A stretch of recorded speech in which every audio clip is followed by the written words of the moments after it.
جس کے جسم پہ کبھی میلا کپڑا بھی باپ برداشت نہیں کرتا تھا، آج اس کو زمین پہ لٹا دیتا ہے، اپنے ہاتھوں سے مٹی ڈال دیتا ہے، بھائی مٹی ڈالتے ہیں، دوست مٹی ڈالتے ہیں، منو مٹی کے نیچے اس کو دبا کے اللہ کے حوالے کر کے آ جاتے ہیں۔ جب اللہ کے حوالے ہونا ہی ہے، اے انسان تو اپنے آپ کو آج اللہ کے حوالے۔ زندگی کیا ہے تھرکتا ہوا ننھا سا دیا، ایک ہی جھونکا جسے آ کے بجھا دیتا ہے، یا سرے مژگاں غم کا تھرکتا ہوا آنسو، پلک چھپکنا جسے مٹی میں ملا دیتا ہے۔ لیے کسی نے یہ کہا، زندگی انسان کی ہے مانند مرغ بے نوا، شاخ پر کچھ دیر بیٹھا چہچہایا اڑ گیا۔ کہ جس طرح ایک پرندہ کسی شاخ پر آ کر بیٹھتا ہے، تھوڑی دیر چہچہاتا ہے اور چلا جاتا ہے، یہی انسان کی زندگی کی مثال ہے کہ انسان اس دنیا میں تھوڑی دیر کے لیے آیا اور بالآخر اس دنیا سے چلا جائے گا۔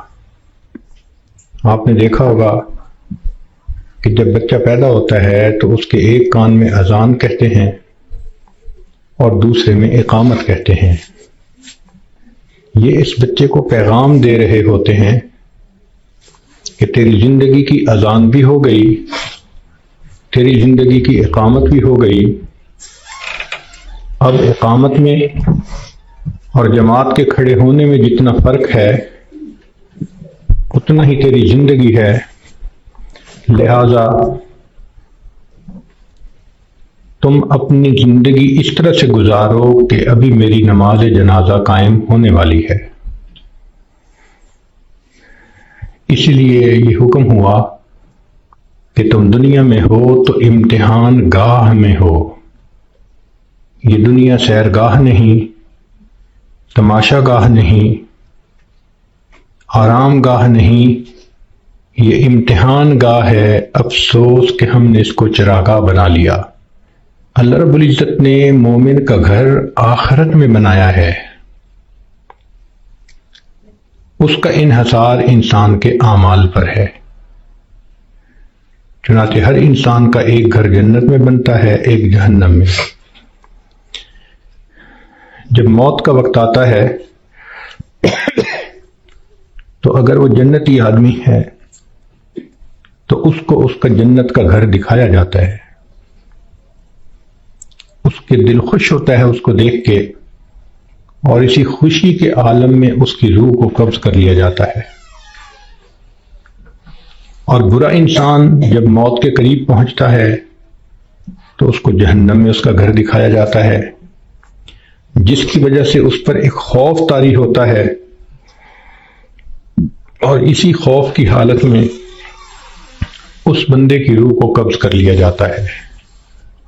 یہ بات ذہن میں رکھیے کہ دنیا مٹی گارے سے بنی اور فنا ہونے والی ہے، اور جنت سونے اور چاندی سے بنی اور ہمیشہ باقی رہنے والی ہے۔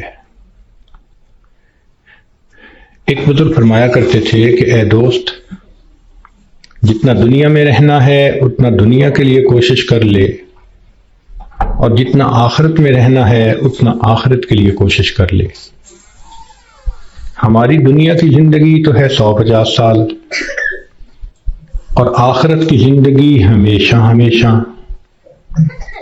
امام غزالی رحمۃ اللہ علیہ نے ایک مثال لکھی ہے کہ اگر زمین اور آسمان کے درمیان رائی کے دانے بھر دیے جائیں اور ایک پرندہ 1000 سال کے بعد آئے اور ایک دانہ کھائے، پھر 1000 سال کے بعد آئے دوسرا دانہ کھائے، پھر 1000 سال کے بعد آ کر تیسرا دانہ کھائے، ایک وقت آئے گا کہ زمین و آسمان کے درمیان رائی کے یہ سب دانے ختم ہو جائیں گے، آخرت کی زندگی کبھی ختم نہیں ہوگی۔ جب ہم نے اتنا وہاں جا کر رہنا ہے تو ہم سوچیں کہ ہمارے دن کی ترتیب کیا ہے، ہم تو اپنے 24 گھنٹے کا سکیجول ایسے بناتے ہیں کہ جیسے دنیا ہی میں رہنا ہے، اور آخرت کی تیاری کے لیے تو وقت ہی نہیں نکالتے۔ اسی کو غفلت کہتے ہیں اور اسی کو دھوکہ کہتے ہیں۔ اس لیے دنیا کا نام ہے دار الغرور، دھوکے کا گھر۔ اور یہ دھوکہ صرف جاہلوں کو اور ان پڑھوں کو نہیں لگتا، یہ پڑھے لکھے عقل مندوں کو بھی لگتا ہے۔ وہ دنیا کی زندگی میں ایسے مست ہو جاتے ہیں کہ نمازوں کی فرصت ہی نہیں ہوتی۔ غور کریں تو آج کا ہر انسان اپنی جنت سجانے میں لگا ہوا ہے۔ میرا گھر ایسے ہو، میرا بزنس ایسے ہو، بیوی ایسی ہو، بچے ایسے ہوں، گاڑی ایسی ہو۔ ہر بندہ اپنے ذہن کے اندر ایک جنت سجا کر اس کو بنانے میں لگا ہوتا ہے، اور اس کو یہ نہیں پتا کہ اللہ نے تو جنت آخرت میں سجائی ہے، دنیا میں تو ہم تیاری کے لیے تھے۔ اس کا اندازہ آپ کو اس بات سے ہوگا کہ آج ہر بندے کو یہ فکر ہوتی ہے کہ میرے بعد میرے بچوں کا کیا ہوگا۔ جس عورت کو دیکھ لو، جس مرد کو دیکھ لو، اس کے ذہن میں یہی فکر کہ میرے بعد میرے بچوں کا کیا ہوگا۔ کبھی ہم نے یہ بھی سوچا کہ بچوں کے مرنے کے بعد بچوں کا کیا ہوگا؟ تو ہماری سوچ تو ہے ہی دنیا کی۔ اسی لیے جب مرنے والا دنیا سے جاتا ہے تو اس پہ کوئی نہیں رو رہا ہوتا۔ کہتے ہیں کہ ایک نوجوان نیک آدمی تھا، وفات کے قریب گھر کے سارے لوگ رونے لگے۔ اس نے والد سے کہا کہ ابو کیوں روتے ہیں؟ اس نے کہا میرا جوان بیٹا فوت ہو رہا ہے، اب میرا سہارا کون بنے گا؟ ماں سے پوچھا، اس نے کہا بیٹا میں نے تمہیں پالا بڑا کیا، اب جب میرا وقت آیا کہ تم میری خدمت کرتے تم جا رہے ہو۔ بیوی سے پوچھا، اس نے کہا کہ آپ میرے خامن ہیں، آپ فوت ہو گئے تو میری زندگی میں تو اندھیرا ہو جائے گا۔ بچوں سے پوچھا، انہوں نے کہا کہ ہمارے سر کا سایہ ہیں اور ہمارا سایہ ختم ہو گیا۔ اس نے کہا کہ اس کا مطلب یہ ہے کہ تم سب کے سب اپنے لیے رو رہے ہو، میرے لیے تو تم میں سے کوئی نہیں رو رہا۔ تو رونے والے بھی اپنے لیے روتے ہیں، مرنے والے کے لیے کون روتا ہے؟ الا ماشاء اللہ۔ اس لیے آج وقت ہے تیاری کرنے کا۔ جیسے سکول میں امتحان ہوتا ہے، ایک اے پیپر ہوتا ہے، ایک بی پیپر ہوتا ہے، دونوں میں پاس ہو جائیں تو بس اگلی کلاس میں چلے جاتے ہیں۔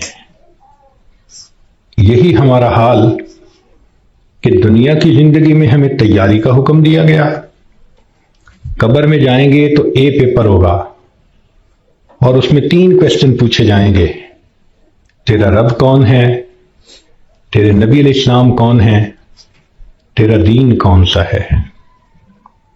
اور جب انسان قیامت کے دن اٹھے گا تو پھر اس کا بی پیپر لیا جائے گا، اور بی پیپر کے اندر 4 کوسچن ہوں گے۔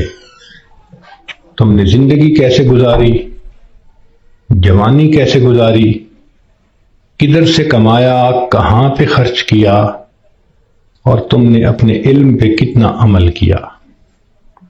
جو اے پیپر بی پیپر دونوں میں کامیاب، اس کو اللہ رب العزت پھر جنت کا گھر عطا فرما دیں گے۔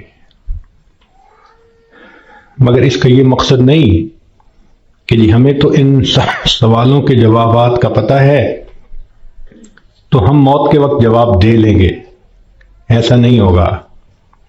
جیسے زندگی گزری ہوگی ویسا انسان قبر میں جواب دے سکے گا۔ جس نے دنیا میں نمازیں نہ پڑھی، جو بے پردہ پھرتی رہی، جس نے غیبت کی، لوگوں کے دل دکھائے، اللہ کی بندیوں کے لیے جو وبال جان بن کر پھرتی رہی، جب یہ قبر میں جائے گی تو یہ نہیں کہہ سکے گی کہ میرا دین اسلام ہے. اس کا تو طرز زندگی ہی اور تھا، تو اسلام کا نام کیسے لے سکے گی؟ جو بے پردہ پھرتی ہے وہ کیسے کہہ سکے گی کہ میں نبی علیہ الصلوۃ والسلام کو اپنا نبی مانتی ہوں؟ ان کی تعلیمات کو اپنایا نہیں، ان کی سنتوں کی طرف دھیان نہیں دیا، تو کیسے جواب دے سکیں گے؟ تو اس لیے اتنے لوگ ہوتے ہیں جو موت کے وقت کلمہ پڑھنا چاہتے ہیں، پڑھ نہیں پاتے. چنانچہ ایک ڈاکٹر ہیں، ڈاکٹر نور محمد صاحب، ملتان کے ہیں. انہوں نے زندگی کے 35 سال ایمرجنسی وارڈ کے اندر ڈیوٹی کی. انہوں نے موت کے اوپر ایک کتاب لکھی ہے. اس میں وہ لکھتے ہیں کہ ایمرجنسی وارڈ میں تو لوگ آتے ہیں جو آخری لمحوں پر ہوتے ہیں اور بہت سارے فوت بھی ہو جاتے ہیں. تو جب بھی کوئی ایسا بندہ میرے سامنے آتا، میں اسے کلمہ پڑھنے کی تلقین کرتا. وہ کہتے ہیں کہ میرا تجربہ یہ ہے کہ 100 میں سے 95 بندوں کو کلمہ پڑھنا نصیب نہیں ہوتا. تو ان سے پوچھا گیا کہ کیسے؟ وہ کہنے لگے کہ پہلے تو مجھے سمجھ نہیں لگتی تھی کہ یہ کیوں نہیں اونچا کلمہ پڑھتے جبکہ میں ان کو پڑھا بھی رہا ہوں. پھر ایک بندے کو میں نے کہا کہ تمہیں ہارٹ پرابلم ہے، ہارٹ اٹیک ہے، تو میں تم سے پوچھوں گا کہ تم کلمہ پڑھو، اور اگر تم نہ پڑھ سکو گے تو میں پوچھوں گا کہ تم پڑھنا چاہتے ہو، پڑھ نہیں پا رہے؟ اس نے کہا بہت اچھا، میں جواب دوں گا. جب اس کی آخری کیفیت آئی تو میں نے اس سے پوچھا تو اس نے اشارے سے بتایا کہ میری زبان پہ فالج پڑ گیا ہے، اب میں بولنا بھی چاہتا ہوں، میری زبان بولتی نہیں. آج اللہ نے زبان کا کنٹرول ہمیں دیا. ہم چاہیں تو ایک دن میں ہزاروں دفعہ کلمہ پڑھ سکتے ہیں، لیکن جس عورت نے جیتے جاگتے کلمہ پڑھا ہی نہ، دن گزر گئے، ہفتے گزر گئے، مہینے گزر گئے، زبان پہ کلمے کا ورد جاری ہی نہیں ہوتا، دنیا کی باتیں، دنیا کے فیشن، تو موت کے وقت اچانک کلمہ کیسے جاری ہو جائے گا؟ اس لیے اس سے پہلے کہ لوگ ہمیں کلمہ پڑھائیں، ہم اپنے اختیار سے کلمہ پڑھنے کی مشق کر لیں. تو دنیا کی زندگی میں ہم آئے ہیں آخرت کی تیاری کرنے کے لیے. ہماری مثال ایسی ہے کہ جیسے ایک آدمی کا ویزا لگ چکا ہو اور وہ بورڈنگ پاس لے کر لاؤنج کے اندر پہنچ گیا ہو اور اپنی فلائٹ کے اناؤنس ہونے کا انتظار کر رہا ہو.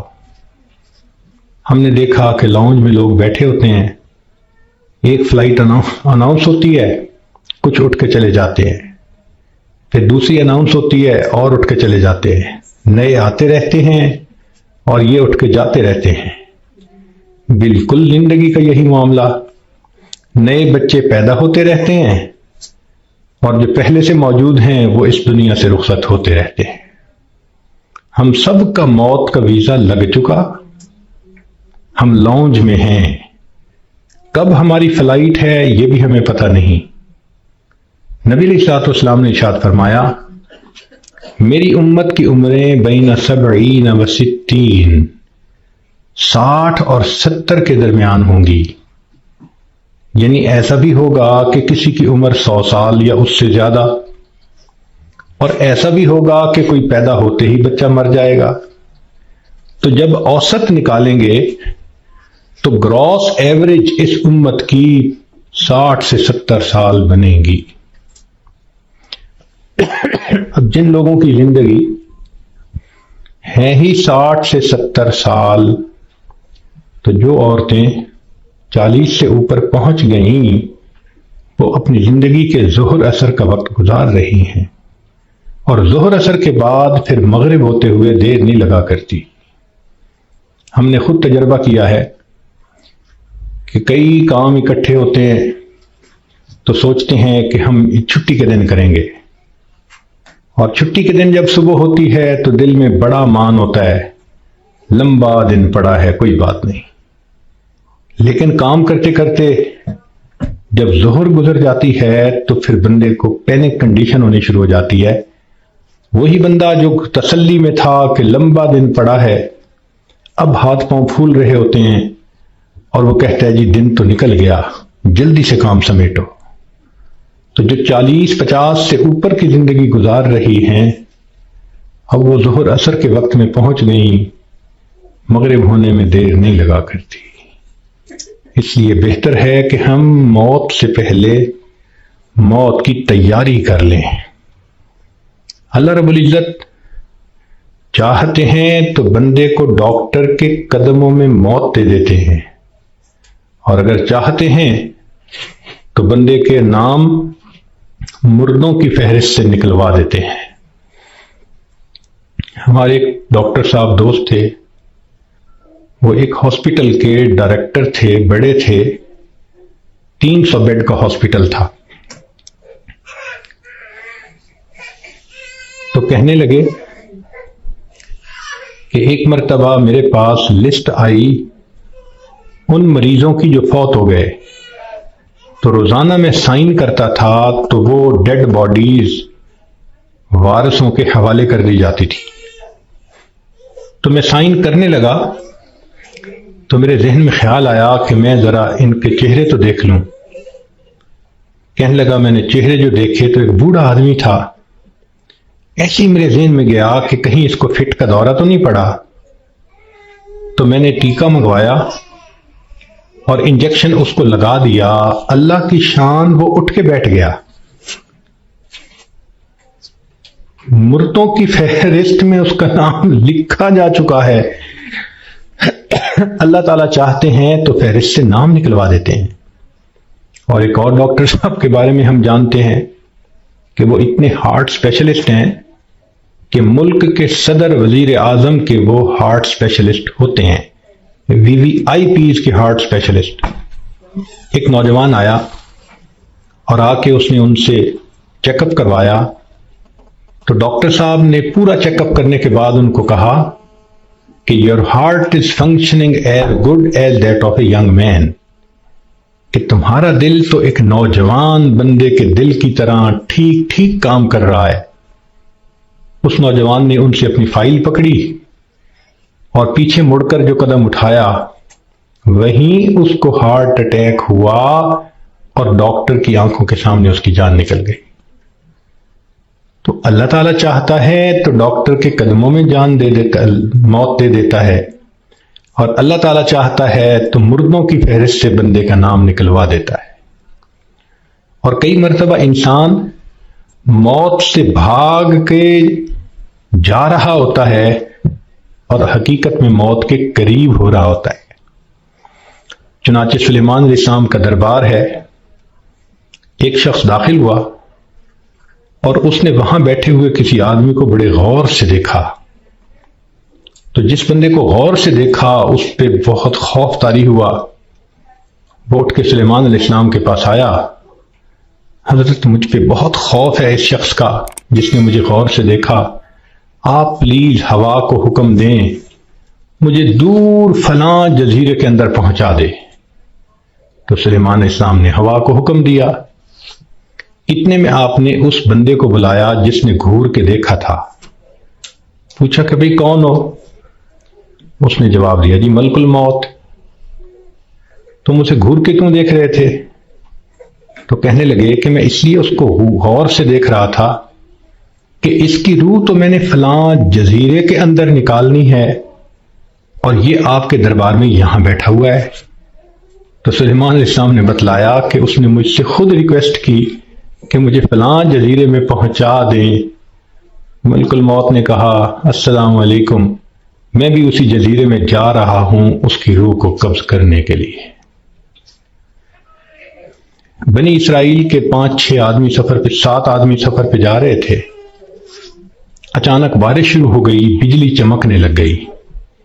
اتنی خوفناک بجلی چمک رہی تھی کہ ان کو یہ خیال ہوا کہ آج یہ ہم میں سے کسی نہ کسی کو لے کے جائے گی۔ وہ ایک غار کے اندر چھپ گئے، مگر بارش بھی نہ تھمتی تھی اور بجلی چمکنا بھی نہ رکتی تھی۔ تو انہوں نے فیصلہ کیا کہ بھئی ایسے کرو، ایک ایک کر کے باہر نکلو، جس کو بجلی نے جلانا ہوگا وہ جلا دے گی تو باقی تو سکون کا سفر کر سکیں گے۔ چنانچہ ایک نکلا، بجلی چمکی مگر اس کو جلایا نہیں، وہ واپس آ گیا۔ پھر دوسرا نکلا، خیریت سے واپس آ گیا۔ تیسرا نکلا، چوتھا نکلا، 6 نکلے اور 6 کے 6 کو بجلی نے نہیں جلایا، ایک باقی رہ گیا۔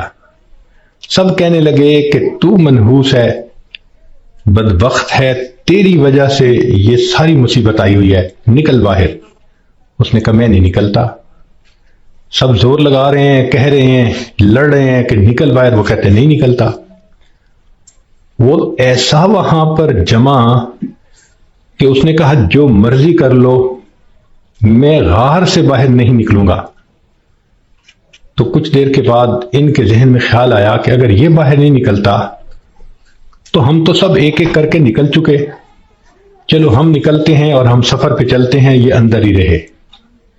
جیسے ہی وہ 6 کے 6 باہر نکلے، بجلی چمکی اور 6 کے 6 کو موت آ گئی۔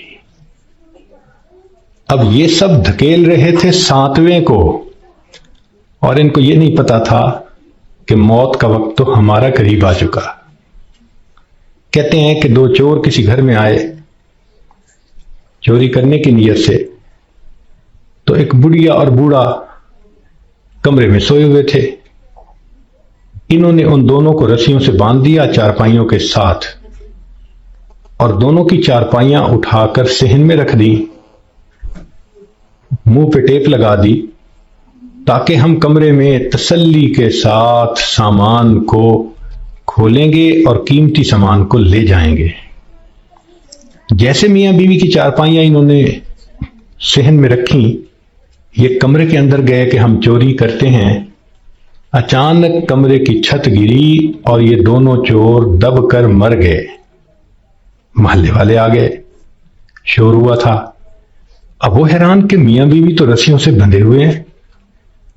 ان سے پوچھا بھئی تمہیں باہر کس نے نکالا؟ کہا ہمیں تو پتہ نہیں، ہم تو اندر سوئے ہوئے تھے۔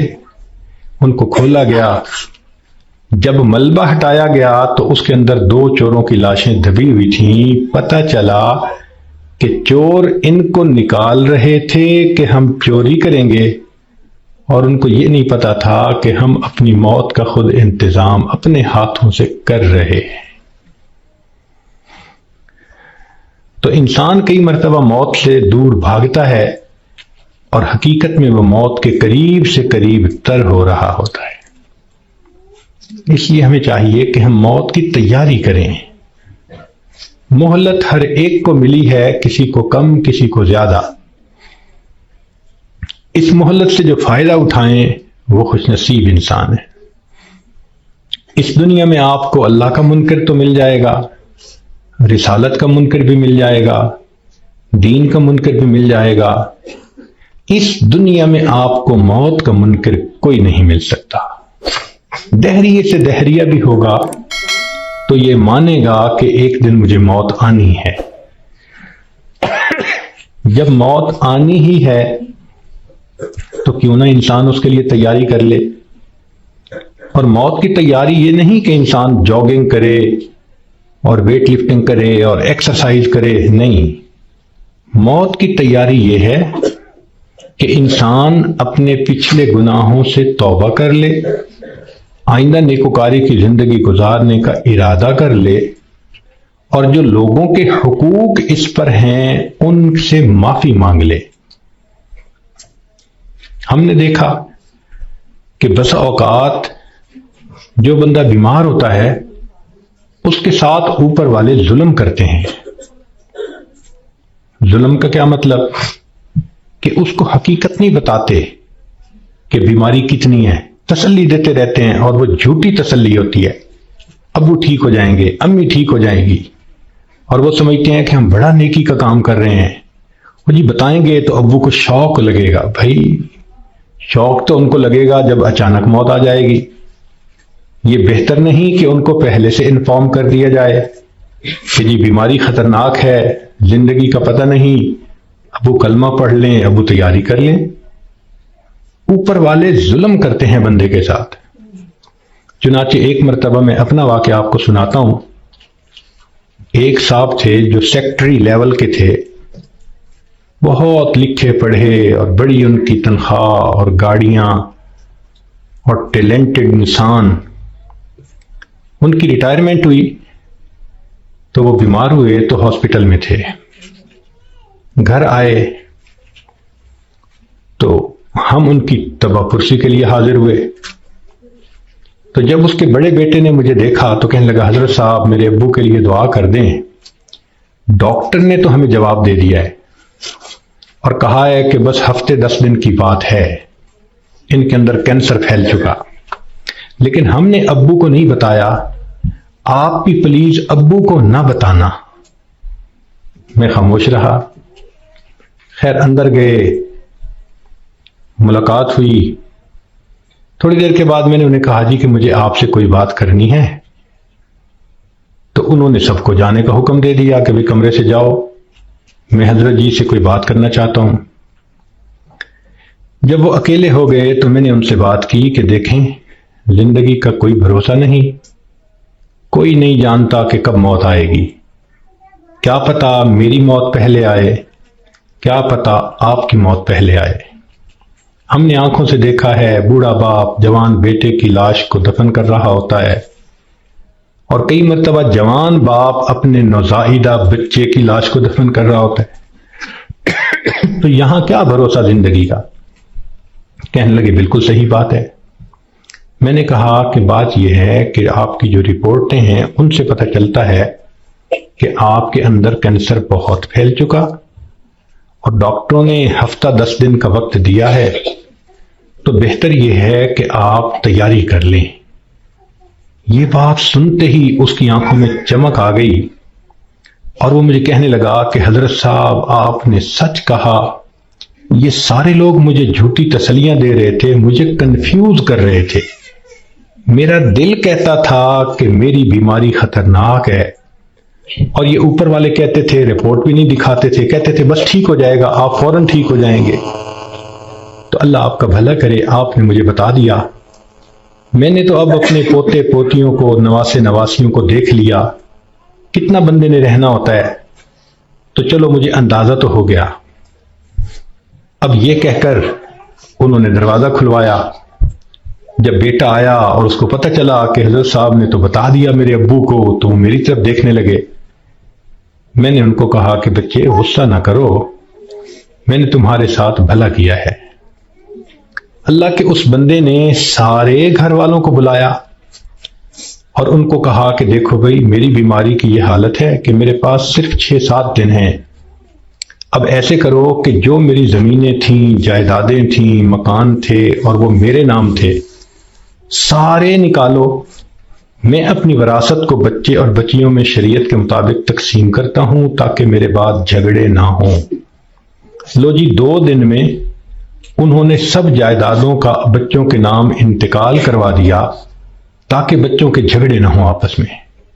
پھر اس کے بعد انہوں نے کہا کہ میرا جی چاہتا ہے کہ میرے بچوں کے آپس میں رشتے ہوں، تو کچھ رشتے تھے جو انہوں نے پرپوز کیے اور ان کی وجہ سے انہوں نے آپس میں ہاں بھی کر لی۔ پھر تیسرا کام انہوں نے یہ کیا کہ کچھ رشتے داروں کی آپس میں ناراضگیاں تھیں، ان کو بلایا اور کہا کہ دیکھو بھائی میں مہمان ہوں، میرے دل کی تمنا ہے کہ میں تمہیں آپس میں ایک دوسرے سے سلو کرتا ہوا دیکھوں۔ چنانچہ 15-20 سال سے جو ایک دوسرے سے رشتہ دار نہیں بولتے تھے، گھر آنا جانا نہیں تھا، انہوں نے ان سب میں سلو کروا دی۔ پوری برادری اتنی خوش تھی ان تمام باتوں پہ کہ جی اس بندے نے اتنا اچھا کام کر دیا، یہ ہماری برادری کا بڑا تھا، سب میں جوڑ پیدا کر دیا۔ پھر اللہ کی شان 1 ہفتے کے بعد اس کو موت آ گئی۔ اب اس کا بیٹا جب کبھی ملتا ہے کہتا ہے حضرت جو احسان آپ نے ہم پہ کیا ہم اس کا بدلہ نہیں چکا سکتے، تو کیا ضرورت ہے بیمار آدمی سے چھپانے کی جبکہ اس کی بیماری اتنی خطرناک سٹیج تک پہنچ چکی ہو؟ ہم مسلمان ہیں، یقین ہے کہ ہم نے جانا ہے، تو اس بندے کو غفلت میں موت آئی اور وہ کلمہ بھی نہ پڑھ سکا تو پھر اس کو دکھ ہوگا نا، بتانے سے تو دکھ نہیں ہوتا۔ تو اس لیے شریعت نے کہا کہ جب کسی کو موت آنے لگے تو اس کو کلمے کی تلقین کیا کرو۔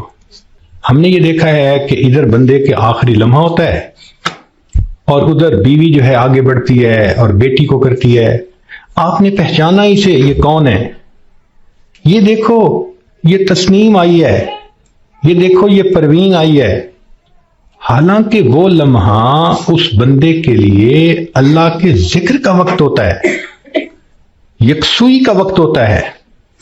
تو یہ مسئلہ سمجھ لیں کہ جب کسی مریض یا مریضہ کو دیکھیں کہ اب آخری لمحے ہیں، مت تعارف کریں اور کروائیں۔ ساری زندگی اس کو تعارف ہوتا رہا، اب تو رب سے تعارف ہونے کا وقت ہے، اب کیوں اس کو غافل کرتے ہیں، کیوں اس کی توجہ کو ہٹاتے ہیں؟ کہتے ہیں کہ ایک بزرگ تھے، 3 سال کی بیٹی تھی، حفصہ اس کا نام تھا۔ ایک دن ان کے اوپر ہارٹ اٹیک ہوا اور وہ اسی کنڈیشن میں آنکھیں بند کر کے اللہ سے لو لگا کے پڑے ہوئے تھے۔ وہ حفصہ آئی اور دستور کے مطابق چارپائی پر چڑھی، ان کے سینے کے اوپر لیٹ گئی اور ان کی آنکھیں کھولنے لگی، باتیں کرنے لگی۔ وہ خاموش رہے تو حفصہ کہنے لگی، ابو آپ مجھ سے بات نہیں کرتے، لو میں بھی آپ سے بات نہیں کرتی، میں نے آپ سے کاٹی کر دی۔ یہ کہہ کے وہ بچی دوسرے کمرے میں چلی گئی اور وہاں جا کے اس نے رونا شروع کر دیا۔ ماں نے دیکھا بیٹی رو رہی ہے تو وہ آئی، بیٹی کیوں رو رہی ہو؟ اس نے کہا ابو مجھ سے نہیں بولتے، میں ابو سے نہیں بولتی۔ تو ماں اپنی بیٹی کو اٹھا کے لائی اور ان کے پاس آ کر کہنے لگی، دیکھیں نا آپ حفصہ سے نہیں بول رہے، یہ آپ سے ناراض ہو گئی ہے، آپ حفصہ کو منا لیں۔ تو جب اس نے یہ بات کہی نا کہ آپ حفصہ کو منا لیں، تو ان بزرگوں نے آنکھ کھولی، فرمانے لگے کون سی حفصہ اور کیسی حفصہ، ہم نے تو اپنے یار کو منا لیا، لا الہ الا اللہ محمد الرسول اللہ، اور ان کی روح پرواز کر گئی۔ تو آخری وقت میں تو یہ حفصاؤں کو پیچھے رکھیں، اس کو کلمہ یاد دلائیں، اس کا آخری لمحہ ہوتا ہے۔ زندگی میں تھوڑی محبتیں اس نے دکھائیں اور محبتیں کی، آخری وقت میں تو بندے پہ ظلم ہو رہا ہوتا ہے کہ اس کی توجہ اللہ کی طرف سے ہٹا کے دنیا کی طرف لگا رہے ہوتے ہیں۔ تو یہ ذہن میں رکھیں کہ جب کسی کو دیکھیں کہ اب آخری لمحہ ہے تو بس کلمہ پڑھیں اس کے سامنے، ذرا مناسب آواز سے لا الہ الا اللہ پڑھیں تاکہ اس کو کلمہ یاد آ جائے اور اللہ اس کو پڑھنے کی توفیق عطا فرمائے۔ اور یہ بھی ذہن میں رکھیں کہ ایک غلطی اور بھی ہوتی ہے کہ جب کسی کا آخری وقت قریب آتا ہے نا، اللہ ان ڈاکٹروں کو ہدایت دے، یہ اس کو نشے کا ٹیکہ لگا دیتے ہیں اور اپنے ذہن میں سوچتے ہیں کہ اس کو تکلیف نہیں ہوگی۔ او اللہ کے بندے، تم نے نشے کا ٹیکہ لگا دیا، یہ کلمہ کیسے پڑھ سکے گا؟ ساری زندگی جس کی تمنا رہی کہ میں آخری وقت میں کلمہ پڑھ کے جاؤں، تم اس کو بے ہوش کر دو گے تو اس نعمت سے محروم کر دو گے۔ اس لیے جب آپ دیکھیں کہ اب آخری وقت ہے تو ڈاکٹروں کو منع کر دیں، ہاسپٹل میں ہوں گھر میں ہوں، ڈاکٹر کو سختی سے کہیں کہ ڈاکٹر صاحب اس وقت آپ نے نشے کا ٹیکہ نہیں لگانا، تاکہ ہوش کے ساتھ یہ کلمہ پڑھ کے ایمان کے ساتھ دنیا سے رخصت ہو۔ اس وقت کی جو تکلیف ہوتی ہے وہ تو گناہوں کی معافی ہو جاتی ہے۔ تو یہ بھی غلطی ہو جاتی ہے، اس کا بھی بڑا خیال رکھیں۔ اور ایک آخری بات کہ ہم نے دیکھا کہ لوگ جب میت کا جنازہ پڑھتے ہیں تو اس وقت اعلان کرواتے ہیں، وہ جی اگر لین دین کا معاملہ ہو تو ان کے بیٹوں سے کر لو، اور اگر کسی کا کچھ دکھ دیا ہو، دل دکھایا ہو تو پلیز اللہ کے لیے سب معاف کر دیں۔ تو پہلی بات تو یہ بتائیں کہ جن کا اس نے دل دکھایا، کیا وہ اس کا جنازہ پڑھنے آئے ہوں گے؟ اور دوسری بات کہ اگر اس نے رشتہ دار عورتوں کا دل دکھایا تو عورتیں تو ویسے ہی جنازہ پڑھنے نہیں آتی. تو موت کے بعد اعلان کروانے کا اتنا فائدہ نہیں. لطف اور مزہ تو یہ ہے کہ زندگی میں یہ معافی مانگے. کم لوگ ہوتے ہیں جو اپنی زندگی میں لوگوں سے معافی مانگ لیتے ہیں. ہمارے ایک بزرگ تھے، سفید ریش ہو گئے تھے. ان کی ایک خوبصورت عادت تھی، وہ جس کسی سے ملتے تو الوداع ہوتے ہوئے فرماتے، آپ کے تو میرے اوپر بہت حقوق ہیں، میں کمزور ہوں، ادا نہیں کر سکا، آپ مجھے اللہ کے لیے معاف کر دیں. شریعت کہتی ہے کہ جب کہنے والے نے یہ کہا اور سننے والے نے آگے سے مسکرا دیا تو بس اس نے گویا معاف کر دیا. وہ ہر کسی سے معافی مانگتے تھے، بڑے سے بھی، چھوٹے سے بھی، ہر کسی سے. تو مرد بھی اس عادت کو اپنائیں، عورتیں بھی اس عادت کو اپنائیں. بیوی خامن سے معافی مانگ لے، خامن بیوی سے معافی مانگ لے، بچے آپس میں ایک دوسرے سے معافی مانگ لیں. یہ معافی مانگنے کی عادت اچھی عادت ہے. اس میں کوئی شان گھٹ نہیں رہی ہوتی کہ بندہ کہہ دے جی مجھ سے تو بہت کوتاہیاں ہوئیں اور اگر آپ ہرٹ ہوئے پلیز آپ مجھے معاف کر دیں. بلکہ بعض تو بچیوں کو یہ ایسی عادت پڑ جاتی ہے کہ وہ جس کسی سے بات کرتی ہیں، بیٹھتی ہیں، ہر ایک سے معافی مانگ لیتی ہیں.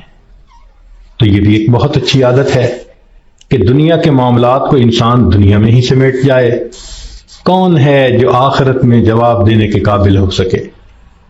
تو آج وقت ہے تیاری کرنے کا، اور اس کو کہتے ہیں موت کی تیاری. کہ انسان گناہوں کو چھوڑے، نیکیوں کو اپنائے، زندگی شریعت کے مطابق بنائے. جتنے دل لوگوں کے حقوق میں کوتاہی کی، غیبت کی، دکھ دیا، ان سب سے معافی مانگ لے. جس بندے نے ایسا کر لیا اور اپنی توجہ کو اللہ کی طرف کر لیا، اس نے گویا اپنی موت کی تیاری کر لی. اب جب موت آئے گی اس کے لیے خوشیوں کے دروازے کھلتے چلے جائیں گے. تو ہمیں چاہیے کہ ہم موت کے لیے تیار رہیں. ہمیں نہیں معلوم کہ ہمیں کس حال میں موت آئے گی. میں اپنی بات کو ذرا سمیٹنا چاہ رہا ہوں. امید ہے کہ آپ توجہ سے بات سنیں گی. کہ ایک شخص کو دشمنوں نے قتل کیا اور نہر میں پھینک دیا، اور اس کی لاش پانی کے اندر کئی دن ڈوبی رہی. جب وہ اوپر آئی سطح پر تو اتنی پھول گئی تھی کہ بندے کی پہچان ممکن ہی نہیں تھی، شکل ہی بدل گئی تھی.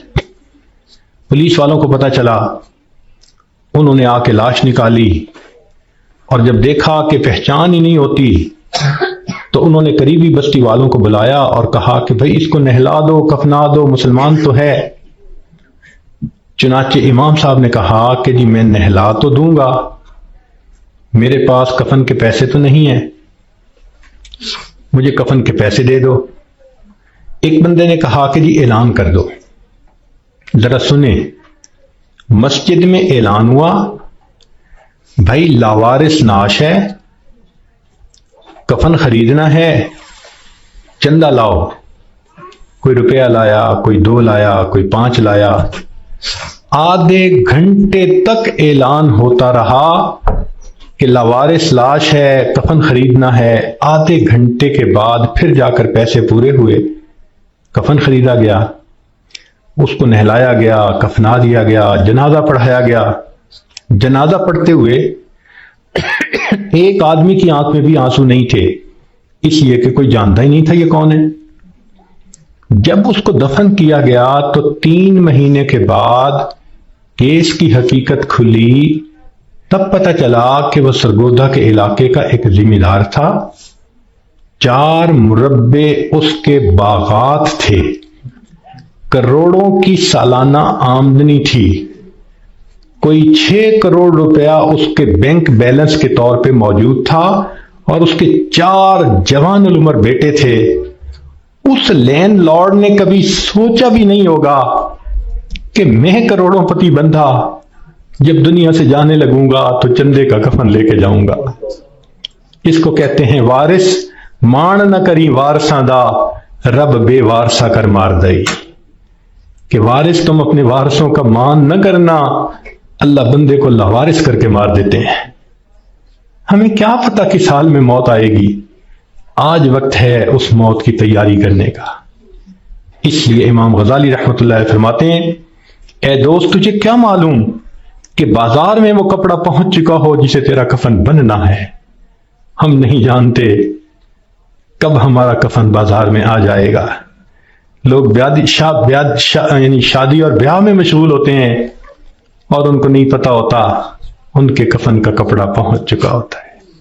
اس لیے چاہیے کہ ہم موت کی تیاری کریں، نیکی کریں، جھوٹ کی زندگی سے بچیں، سچ کی زندگی کو اختیار کریں، نبی علیہ السلام کی ایک ایک سنت کو اپنائیں تاکہ موت کے لیے ہم بھی تیار رہیں۔ کیا معلوم کب جانا پڑ جائے۔ ہمارا حال تو وہی ہے کہ بارات پہنچ گئی تھی اور لڑکی والے لڑکی کے کان سلوانے گئے ہوئے تھے کہ جی ہم نے کانوں میں بالیاں ڈالنی ہیں۔ جیسے اس لڑکی والوں کو شرمندگی ہوئی، وہی حال ہمارا ہے کہ ملک الموت پہنچ جائیں گے اور ہم نے ابھی تیاری ہی نہیں کی ہوگی۔ ہم نے کتنی بار آنکھوں سے دیکھا جوان العمر بیٹا چارپائی کے اوپر لیٹا ہوا ہوتا ہے، ماں آگے بڑھتی ہے، بیٹے تجھے کیا ہوا، مجھے بتاؤ تو صحیح۔ بیٹا خاموش ہوتا ہے، ماں رو کر کہتی ہے، بیٹے تم تو میری ہر بات پہ لبیک کہا کرتے تھے، تم میرے اتنے فرما بردار بیٹے تھے، کیا ہوا؟ بیٹا اپنی اماں سے نہیں روٹھا کرتے، نہیں خفا ہوتے، بتاؤ تمہیں کیا ہوا۔ بچہ خاموش ہوتا ہے، بالآخر بیوی آگے بڑھتی ہے، میرے سرتاج، میرے ہمراز، مجھے تو بتائیے کیا ہوا۔ اگر آپ میری کسی بات پہ خفا ہیں میں آپ سے سوری کر لیتی ہوں، معافی مانگ لیتی ہوں، مجھے بتائیں کیا ہوا۔ نوجوان خاموش ہوتا ہے، بہن آگے بڑھتی ہے، میرے ویر مجھے بتائیں تو صحیح کیا ہوا۔ خاموش ہوتا ہے، بہن کہتی ہے کہ مجھے بتائیں، میں ابھی ڈاکٹر کو بلواتی ہوں، مگر جوان کوئی جواب نہیں دیتا۔ بیٹی آگے بڑھتی ہے، ابو مجھے بتائیں تو صحیح کیا ہوا۔ ابو میں آپ کی بیٹی ہوں، میں آپ کی خدمت کے لیے 24 گھنٹے حاضر ہوں، کچھ کھانا ہے یا پینا ہے مجھے بتائیے، کوئی کام ہے مجھے بتا دیجئے، ابو مجھے بتائیں تو صحیح کیا ہوا۔ باپ خاموش ہوتا ہے، بیٹی روتی رہ جاتی ہے، ماں پھر آگے بڑھتی ہے، بیٹے میں نے کال کر دی ہے، ابھی ڈاکٹر کو بلواؤں گی، تمہارا علاج کرواؤں گی۔ بیٹا خاموش ہوتا ہے، اسی خاموشی کی حالت میں ماں دیکھتی ہے، آنکھیں کھلی رہ گئیں، روح نکل گئی۔ وہ اپنے کانپتے ہاتھوں کے ساتھ جوان بیٹے کی آنکھوں کو انگوٹھے رکھ دیتی ہے۔ اس ماں نے کبھی سوچا بھی نہ تھا میں بڑھاپے میں جوان بیٹے کی آنکھیں بند کروں گی۔ جب بچے کی روح نکل جاتی ہے، سب رو رہے ہوتے ہیں، کہنا شروع کر دیتے ہیں، میت کو فلاں کپڑے میں رکھ دو، تھوڑی دیر پہلے یہ کسی کا باپ تھا، یہ نوجوان کسی کا بیٹا تھا، کسی کا بھائی تھا، کسی کا خاوند تھا، اب کیا ہوا؟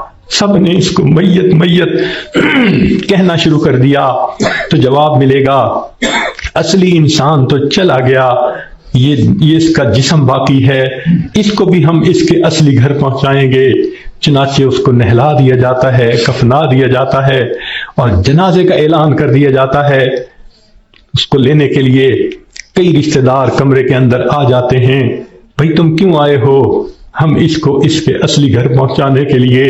بھئی یہ گھر بھی تو اسی کا تھا، اسی نے پلاٹ خریدا، اسی نے نقشے بنوائے، اسی نے کمرہ بنوایا، اسی نے یہ مکان بنوایا، ماربل لگوایا، کہاں کہاں سے فرنیچر ڈھونڈا، کہاں کہاں سے بجلی کی فٹنگ خرید کے لایا، ابھی تو دیواریں بھی میلی نہیں ہوئی، تم اس کو لینے آ گئے ہو۔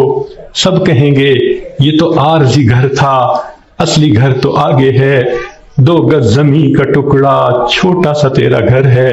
سب اس کو کندھوں پہ اٹھا لیتے ہیں، رشتہ دار جمع ہیں، سب قبرستان تک پہنچ جاتے ہیں، جنازہ پڑھتے ہیں، پھر قبر میں اتارنے کا وقت آتا ہے۔ شریعت کا یہ حکم ہے کہ جو قریب ترین رشتہ دار ہو وہ قبر میں اتارے۔ ہم نے اپنی آنکھوں سے یہ منظر دیکھے،